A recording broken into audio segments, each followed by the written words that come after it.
ஹல்லேலூயா, ஹல்லேலூயா, ஆமென். கர்த்தருடைய பரிசுத்த நாமம் மகிமைப்படுவதாக. மீண்டும் ஒரு விஷயம் கூட இயேசுவின் இனிய நாமத்தினாலே நன்றி வாழ்த்தை தெரியப்படுத்துகிறேன். ஹல்லேலூயா. எல்லாருக்கும் advance happy Christmas and new year. Hallelujah. 1ஆம் தேதி ஆனால் நமக்கு கிறிஸ்மஸ் வந்துருச்சு. ஹல்லேலூயா. கர்த்தர் நம்மை ஆசீர்வதிப்பார். ஆமென். கிறிஸ்மஸ் மாதத்தில் தான் உலகம் முழுவதும் நிறைய பேர் ரட்சிக்கப்படுறாங்களா. ஏன்னா நம்ம சொல்லாமலே நிறைய பேருக்கு இயேசு பிறந்தார் என்று தெரியப்படுத்துகிறதுனால உலகம் முழுவதும் கிறிஸ்மஸ் மாதத்தில் தான் அநேகர் இயேசுவை ஏற்றுக்கொள்கிறார்களா வருஷம். அதனால் அது ஒரு ஸ்பெஷல் மாதம், ஒரு எழுப்புதலின் மாதம். அதனால் நாமும் மற்றவர்களுக்கு இயேசுனுடைய பிறப்பை குறித்து நம்ம சொல்லும் பொழுது நம்முடைய பகுதியில் ஒரு எழுப்புதலை கத்த தருவார். ஹல்லேலூயா, ஆமென். கத்த நம்மை ஆசீர்வதிப்பாராக. செய்திக்கு நேராக நம்ம கடந்து செல்வோம். இன்றைக்கு வாக்குத்தத்தம் யோவான் 14:14. எல்லாருக்கும் தெரிந்த வசனம் தான். யோவான் 14:14. என் நாமத்தினாலே நீங்கள் எதை கேட்டாலும் அதை நான் செய்வேன். ஹல்லேலூயா. என் நாமத்தினாலே நீங்கள் எதை கேட்டாலும் அதை நான் செய்வேன். இயேசுங்கிற பேரு சொன்னாலே எல்லாம் நடக்கும். ஒரு ஹல்லேலூயா சொல்லுங்களேன், போதும். ஹல்லேலூயா. இயேசுன்ற பேர்ல நம்ம எதை கேட்டாலும் ஆண்டவர் நமக்கு செய்ய வல்லவர். இது விட மேல நீங்க ஒரு படி நீங்க போனீங்கன்னா கேட்காமலே தருகிறவர். ஒரு ஹல்லேலூயா சொல்லுங்களேன். ஆண்டவர் சொல்லாரு, நீ நினைப்பதற்கும் நீ வேண்டிக் கொள்வதற்கும் அதிகமான நம்ம நினைச்சு இருக்க மாட்டோம், அதை கூட தராரு. வேண்டி இருக்க மாட்டோம், ஜெபித்து இருக்க மாட்டோம், அதையும் தருகிறார். எனக்கு பிடிச்ச வசனம் உங்களுக்கு தெரியும், சங்கீதம் 20:4.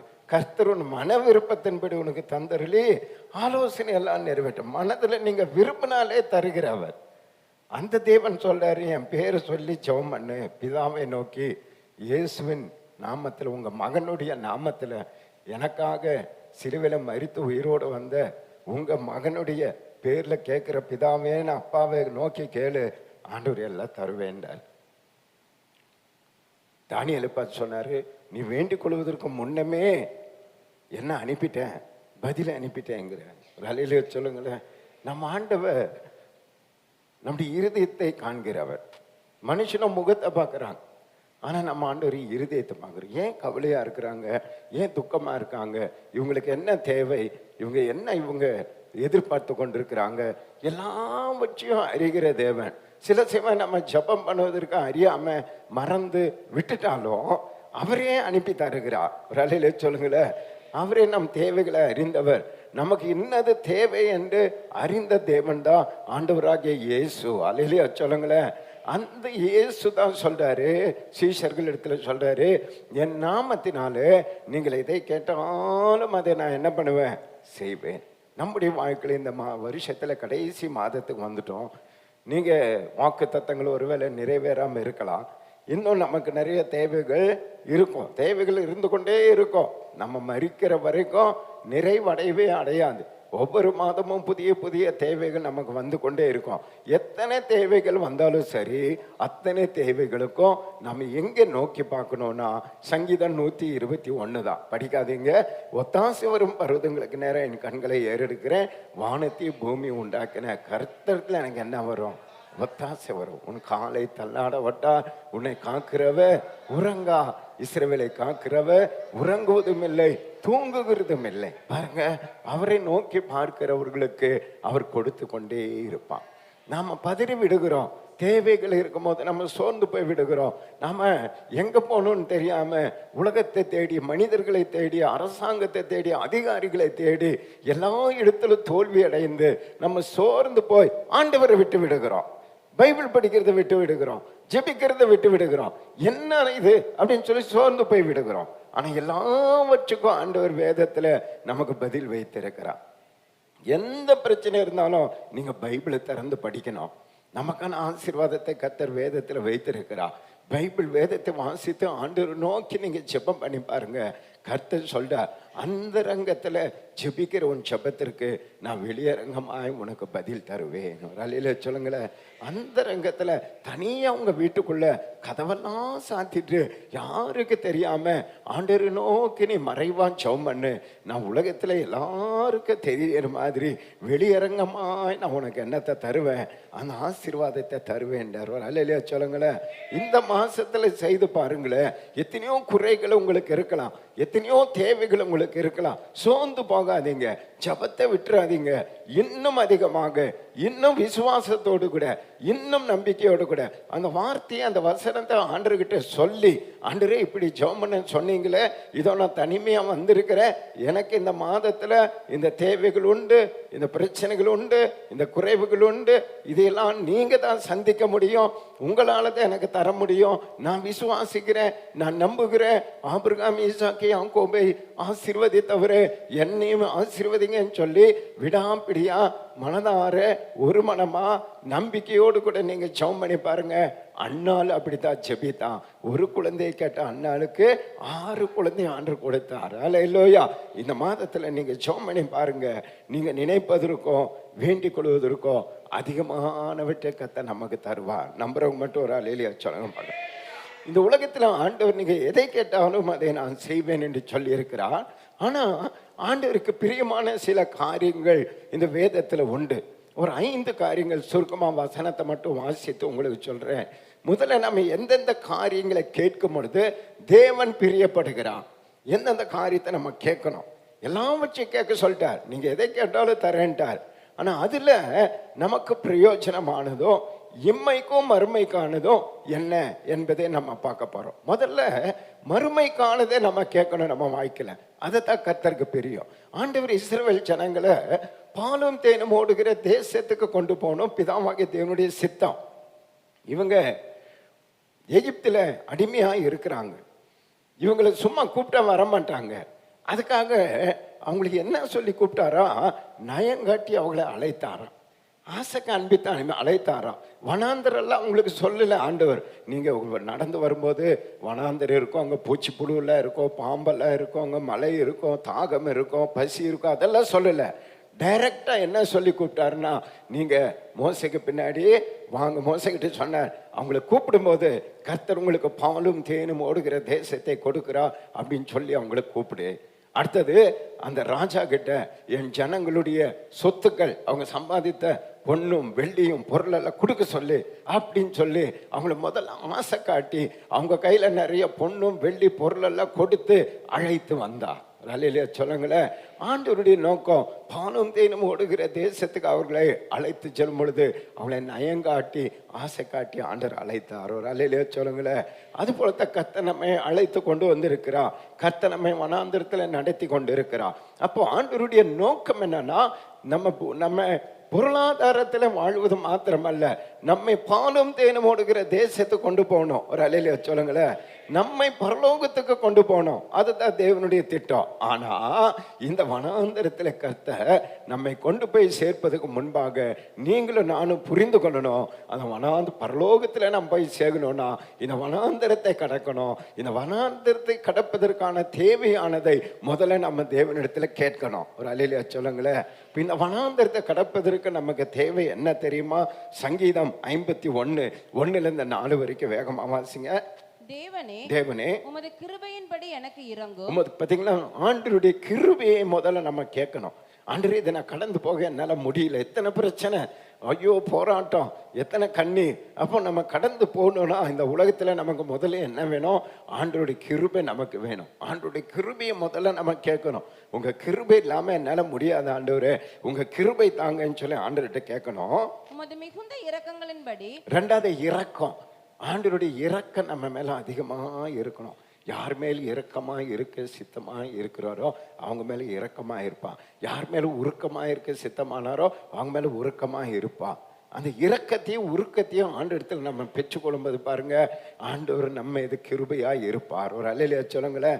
ஆண்டவரிடத்தில் தினமும் ஆண்டவர் என் மேல இரக்கமா இருங்க, என் மேல உருக்கமா இருங்கன்னு சொல்லி நம்ம ஜெபிக்கணும். என் மீறுதல்கள் நீங்க என்னை சுத்திகரியும். என் மீறுதல்களை சுத்திகரியும். பாவத்துக்காக ஜெபம் பண்ணணும். இரக்கமா உருக்கமா கிருபையா இருந்து என் மீறுதல்கள், சில சமயம் நான் மீறி விடுகிறேன், சில சமயம் நான் தப்பு பண்ணிடுறேன், சில சமயம் நான் விழுந்து போயிடுறேன். அதை எனக்கு நீங்க மீறுதல்களே எனக்கு நீங்க என்ன பண்ணுங்க, மன்னிங்கன்னு சொல்லி முதலாவது நம்முடைய வாழ்க்கையில அனுதினமும் ஜெபத்துல மன்னிப்பை கேட்கிறவங்களா இருக்கணும், மன்னிப்பை பெறுகிறவங்களாய் நம்ம இருக்கணும். அப்படிங்க. என் அக்கிரமம் நீங்க என்னை முற்றிலும் கழுவி, பாத்தீங்கன்னா அக்கிரமம் எல்லாம் என்ன முற்றிலும் உங்க ரத்தத்தினால கழுவி, என் பாவமற என்னை சுத்திகரியும். பாத்தீங்களா, பாவம் மன்னிப்பு ஆண்டு இடத்துல அனுதினமும் நம்ம பெற்றுக்கொள்ளணும். ஒரு அலையில சொல்லுங்களேன். ஏன்னா நம்ம பாவம் நிறைந்த உலகத்துக்குள்ள வாழ்ந்து கொண்டிருக்கிறோம். எங்க சுத்தினாலும் பாவம், அது உள்ள இருக்கிறோம். அதனால நம்ம அனுதினமும் அது நம்ம அணுகாம இருக்கணும்னா நம்ம பாவம் மன்னிப்பின் ஜபத்தை அனுதினமும் ஆண்டுகிட்ட செய்யணும். கண்ணில் செய்திருப்போம், காதில் செய்திருப்போம், கேட்டிருப்போம், ஏதோ ஒன்று நம்ம கரைப்படுத்தி கொண்டே இருக்கோம். அதனால அனுதினமும் ஜபத்துல தாவீதை போல பாவம் மன்னிப்பின் ஒரு ஜபத்தை நம்ம செய்யணும்.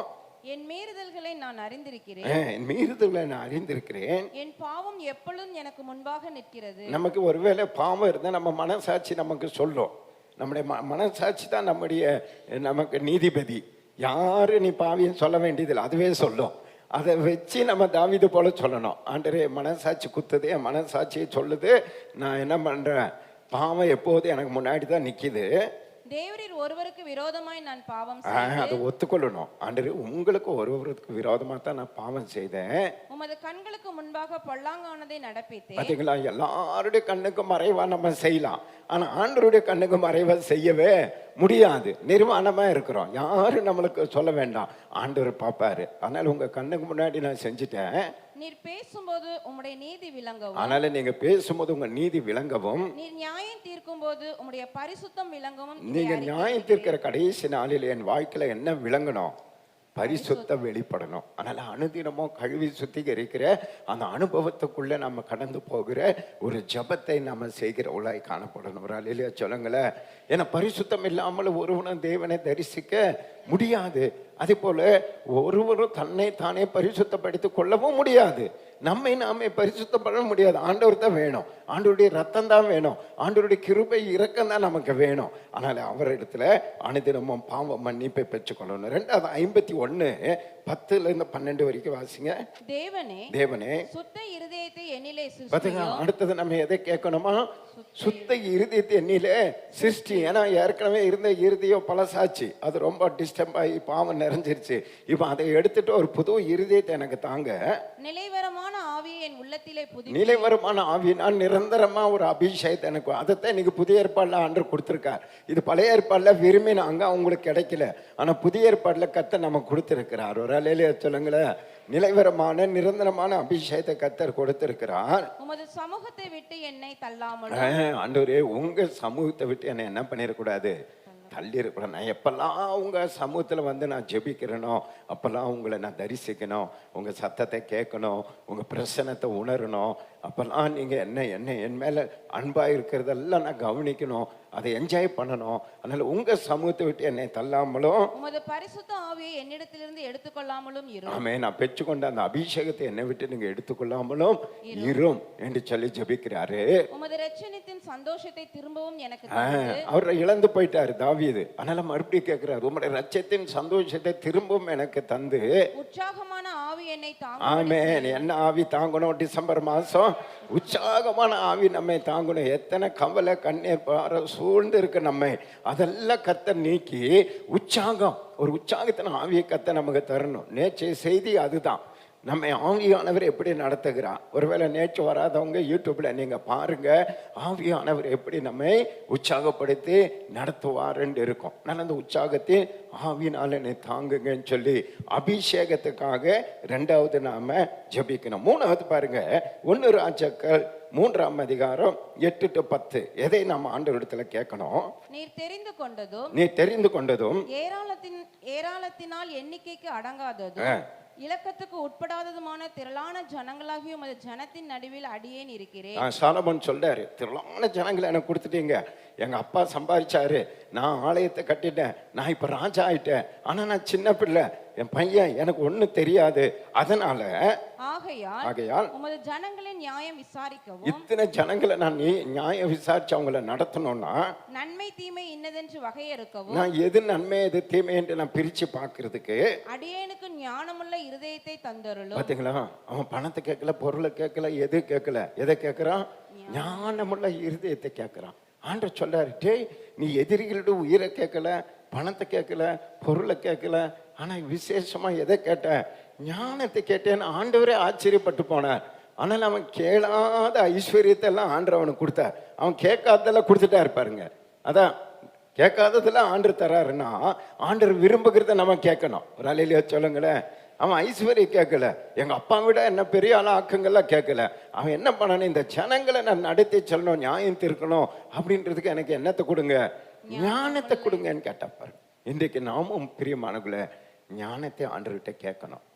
நம்முடைய தொழிலில், நம்ம குடும்பத்தில், நம்ம உலகத்தில், நம்ம பேச்சு, நம்முடைய எல்லாம் வச்சிலும் நான் சரியாக போகணுன்னா எனக்கு ஒரு ஆவிக்குரிய ஞானத்தை கொடுங்க. என்னுடைய பேச்சில், என்னுடைய எல்லாவற்றிலும் ஞானம் விளங்கும்படி உம்முடைய ஞானத்தை எனக்கு தாங்கன்னு சொல்லி யாரெல்லாம் ஜெபிக்கிறாங்களோ அவர்களுக்கு கர்த்தர் ஞானத்தை கொடுக்கிறாரா இல்லையான்னு பாருங்க. அடுத்த வசனம், ஏராளமா இருக்கிற இந்த உமது ஜனங்களின் நியாயம் விசாரிக்க யாராலே ஆகும் என்றால் சாலோமோன் இந்த காரியத்தை கேட்டது ஆண்டவருடைய பார்வைக்கு உகந்த விண்ணப்பமாய் இருந்தது. நம்ம கேட்கறது ஆண்டவருடைய பார்வைக்கு எப்படி இருக்கணும்? அந்த ஜெபம் உகந்ததா இருக்கணும். ஆச்சரியப்படணும் ஆண்டவர். ஏன்னா இவன் பணம் கேட்கல, பொருளை கேட்கல, மற்றது கேட்கல, ஞானத்தை கேட்கிறானே, உகந்ததா இருந்தது. ஆண்டவர் அவனுக்கு கேட்காததெல்லாம் கொடுத்தார். ஐஸ்வர்யம் கொடுத்தார், அவனுக்கு எல்லாத்தையும் கொடுத்தார். அவனுடைய காலத்துல சண்டையே வரல, எதிர் தேசத்திலிருந்து என்ன வரல, யுத்தமே வரல பாருங்க. அவ்வளவு அவனை ஆண்டவர் பாதுகாப்பா, சமாதானமா, நிம்மதியா, ஆண்டவர் பிரச்சனை இல்லாம அவனை நடத்தினார். அதனால தான் அவனோட வாழ்க்கையில நிறைய சோதனை. சண்டையே இல்லையா, பிரச்சனையே இல்லையா, இது வேற வேலையே இவனுக்கு இல்லையா, 1000 கல்யாணம் பண்ணிட்டான். அதை விட்டு அவனுக்கு வேற வேலையே கிடையாது. கோடி கோடி பணம். அதனால தான் வாழ்க்கையில அப்படி தவறி போயிட்டான். ஆனாலும் கர்த்தர் அவன் மீது கிருபை வைத்தார். அல்லேலூயா.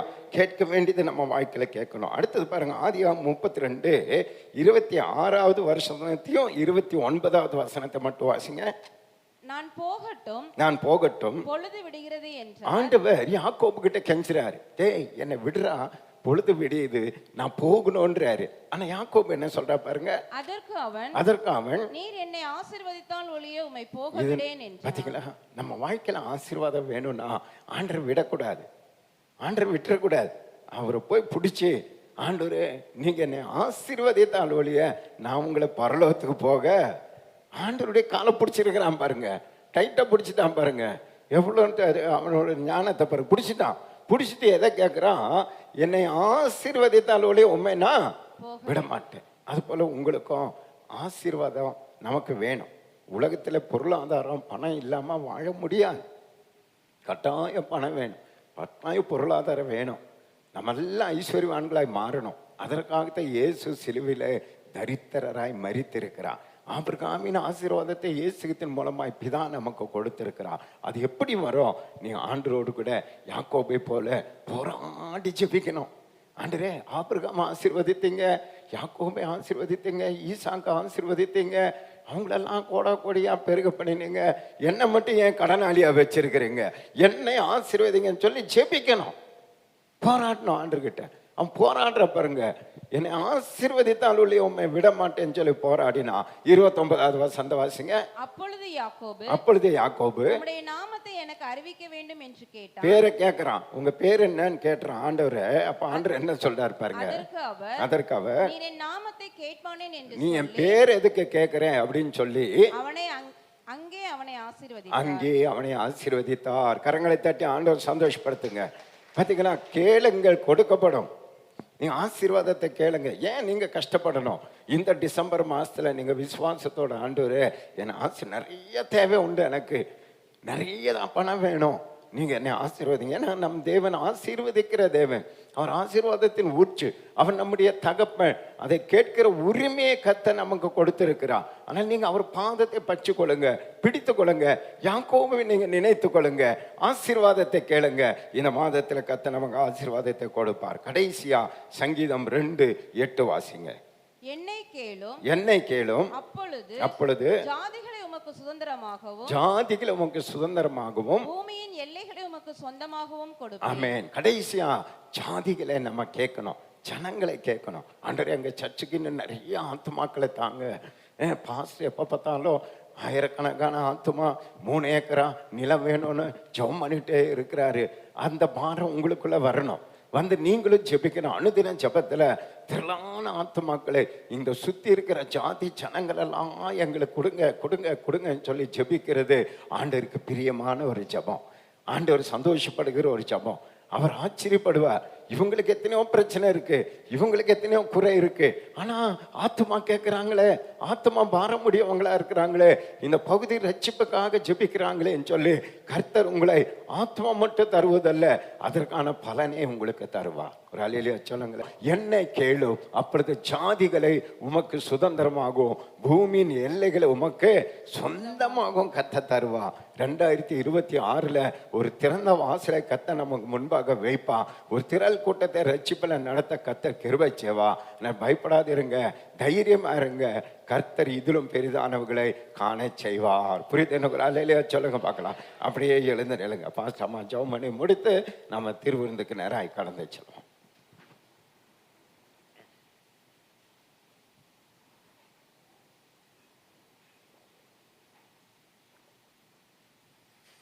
Thank you Jesus. ஹல்லேலூயா.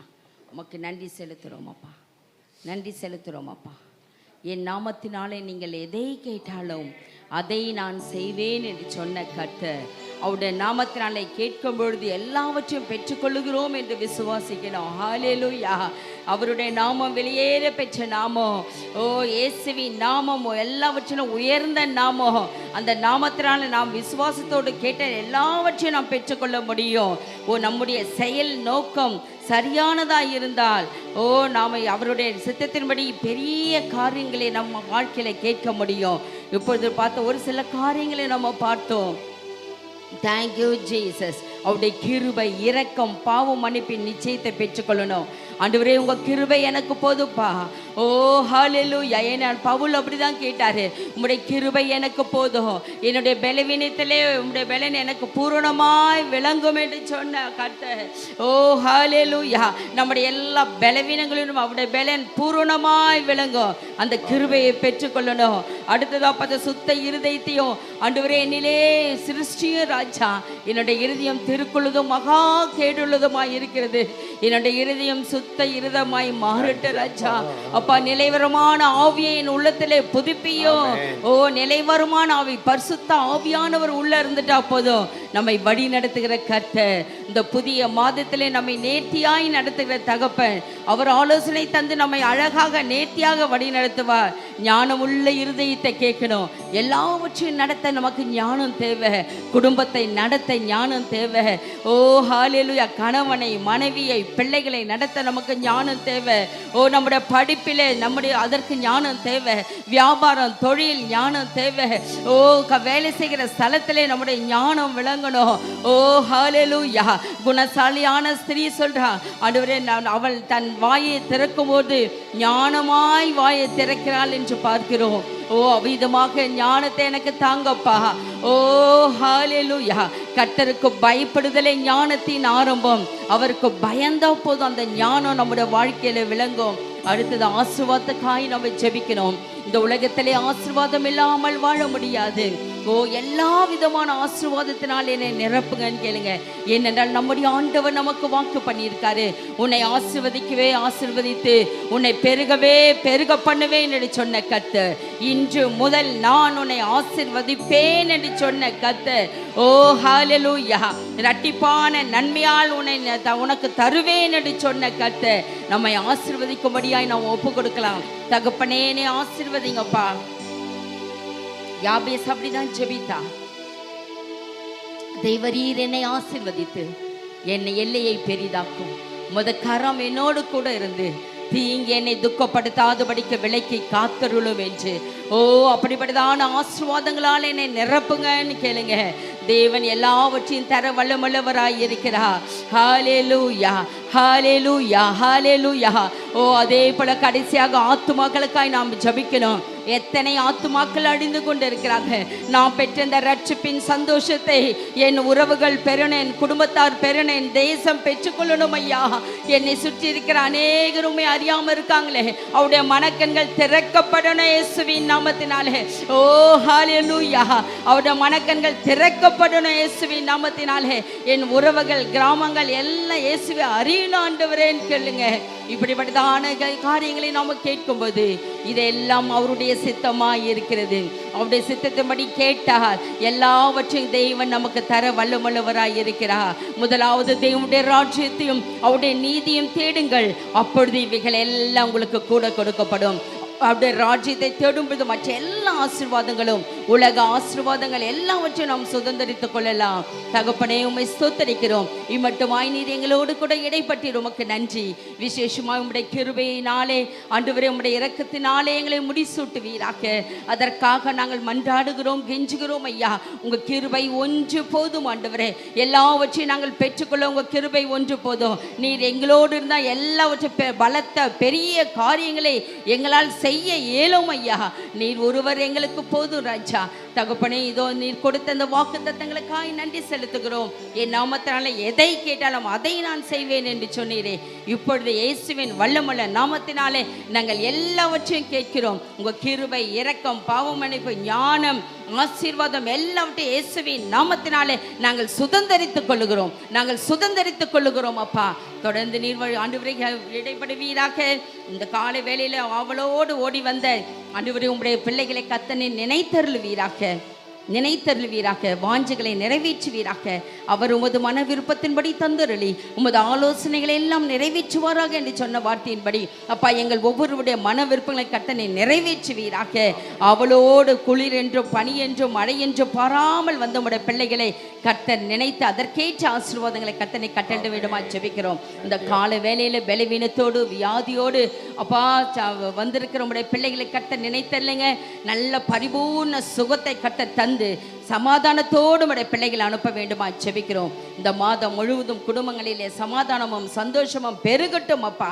அப்பா, வேலை ஸ்தலத்தில் உடைய பிள்ளைகளுடைய பேரை பூமியிலே பெருமைப்படுத்துவீராக. எங்கள் சிறு பிள்ளைகள், வாலிபர்கள், பெற்றோர்கள், முதியோர்கள் எல்லாரையும் கர்த்தரை பாதுகாத்து நடத்துவீராக. அவருடைய பிரயாணங்களிலே உன் போக்கையும் உன் வரத்தையும் இது முதற்கொண்டு நான் காப்பேன் என்று சொன்னீரே.